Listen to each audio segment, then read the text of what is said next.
mais um APS TV, um programa da APS JF.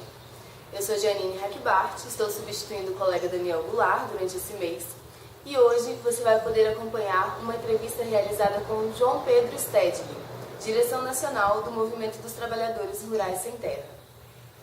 Há um número crescente de greves e manifestações no país. As manifestações que aconteceram no ano passado são um grande marco disso, né? Como que você avalia esses processos e quais as perspectivas? Assim? As manifestações que ocorreram no mês de junho e julho do ano passado foram muito importantes. Elas levaram à rua milhares de jovens que protestaram e apresentaram demandas que, ainda que pontuais, revelaram que a situação política do país está em crise. E, portanto, eles exigiam mudanças, exigiam mais presença do Estado e exigiam soluções para os problemas fundamentais que o povo brasileiro enfrenta, como, por exemplo, o problema das cidades, que sofrem pela especulação imobiliária, sofrem pela falta de transporte público, a situação da educação, em que os jovens ainda não conseguem entrar na universidade. Agora mesmo nós estamos assistindo que 6 milhões de jovens fizeram o Enem, no entanto nós teremos apenas 600 mil vagas entre as universidades públicas e as universidades particulares. Então nós teremos aí 5 milhões e 400 mil jovens que não vão entrar na universidade, estão excluídos. E o ano que vem virão outros 5 milhões, e assim sucessivamente. Então essas mobilizações, elas foram importantes porque elas revelaram a sociedade brasileira. Porque de certa forma também a juventude tem esse papel. A juventude sempre tem o papel de ser o termômetro da indignação. E eles conseguem ir para a rua antes. Porém, por ser um setor da sociedade que não está diretamente ligado com a classe trabalhadora em si, com a produção, eles não conseguem sozinhos as mudanças necessárias.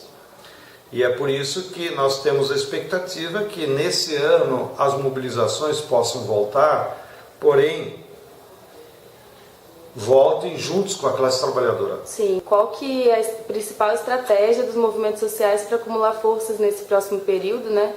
No ano que vai ser de Copa do Mundo. E dos questionamentos da juventude nessas manifestações foi exatamente os gastos com a Copa, e também é um período eleitoral, enfim. Eu acho que os jovens se mobilizaram em função do clima psicossocial que houve, e o detonador foram aquelas repressões que houve, há algumas passeatas no Rio e São Paulo, e aquilo detonou. Também não vejo muita relação com os problemas da Copa. Eu acho que a Copa são apenas o estopim para causas socioeconômicas e políticas que estão latentes em toda a sociedade.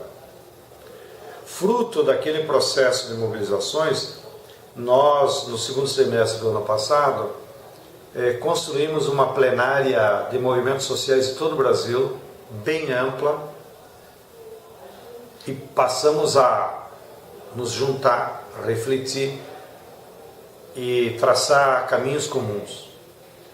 E o entendimento comum que há dessa frente ampla de todos os movimentos é de que essa política do neodesenvolvimentismo que vinha sendo aplicada pelo Lula e pela Dilma, e que representa um avanço em relação ao neoliberalismo, porque pelo menos recupera o papel do Estado.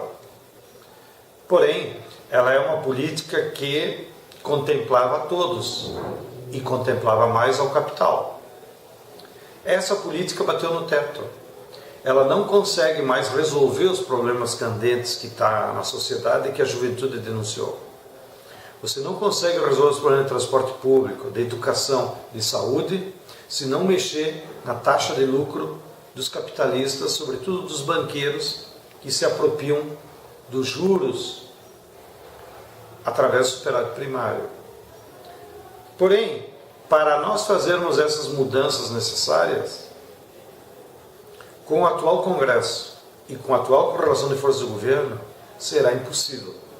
Por isso que nós defendemos a ideia de que é preciso lutar então por uma reforma política que democratize a forma de eleger os nossos representantes.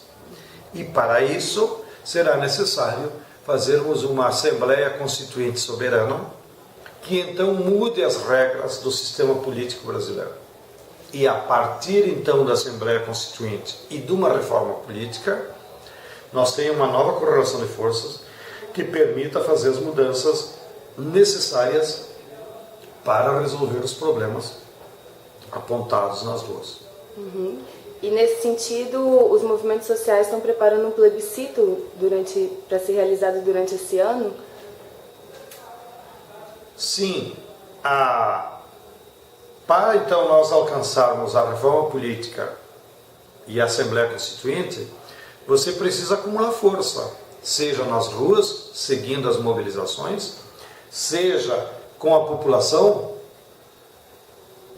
levando mais consciência política. Porque, no geral, a população tem raiva dos políticos, mas não sabe que mudanças são necessárias.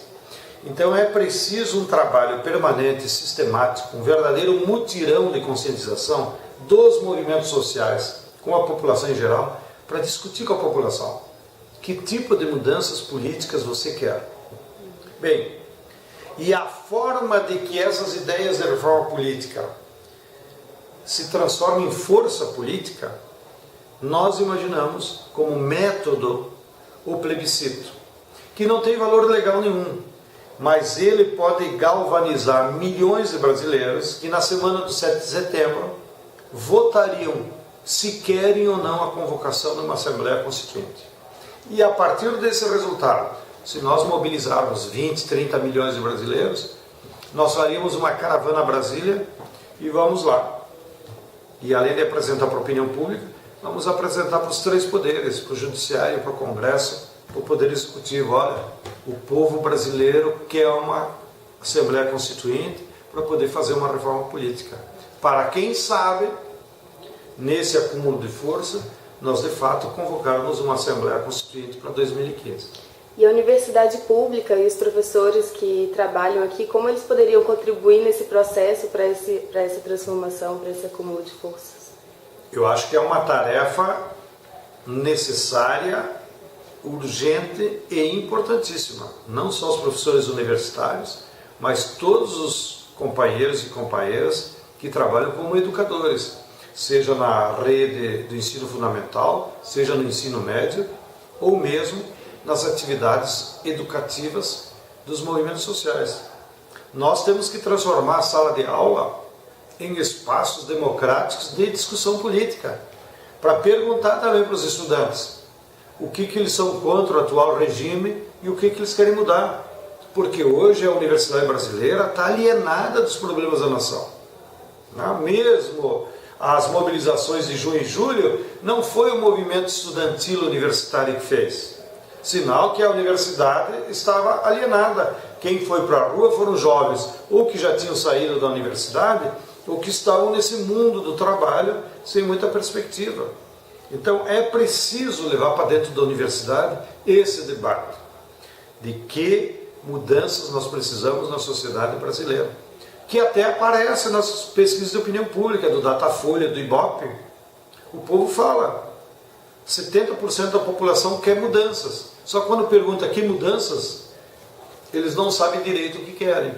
E não sabem porque falta debate político aonde eles vivem, aonde estudam, aonde trabalham. Então eu espero que os professores, não só dessa universidade, mas do Brasil inteiro, levem esse assunto para a sala de aula. E depois, na semana do 7 de setembro, nos ajudem colocando urnas em todas as salas de aula, nos prédios.